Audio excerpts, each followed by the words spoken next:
AITA, my mother said she was tired of killing herself for me. AITA, I 25F feel like my parents never took my autism. Or maybe it's me general seriously. For some background, I was diagnosed at 12. But even after that, nothing seemed to change much. I was still required by my mom to wear jeans every day. Until I graduated high school, sensory issues with that. They seemed confused why I would be upset when schedule changes, etc. Anytime I would express my feelings about certain things, it was brushed off.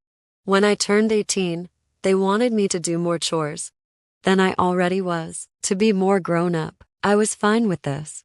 I understood, but the first thing they wanted me to do was to week-old dishes that had been sitting in dishwater for a long time to boot.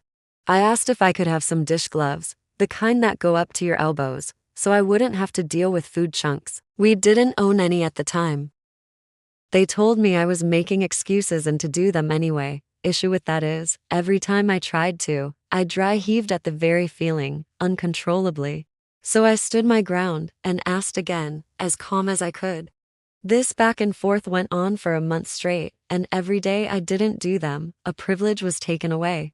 Eventually, this culminated in me having a breakdown and threatening myself. Keep in mind they were pressuring me to go to college and get a job all through this.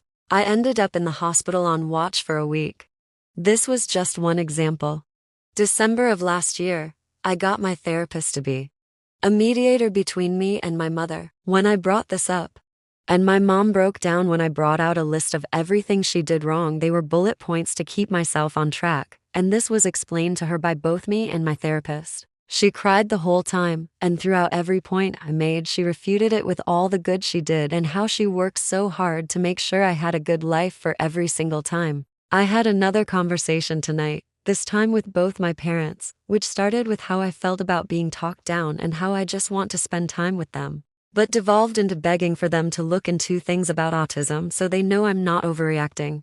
My mom ended it with saying she was tired of killing herself for me because nothing she did would ever be good enough and she would end up in a mental hospital if she kept trying the way she was when I was younger. Which is when I walked out. I can't move out or drive. I am open to answering questions in the comments, but, AITA,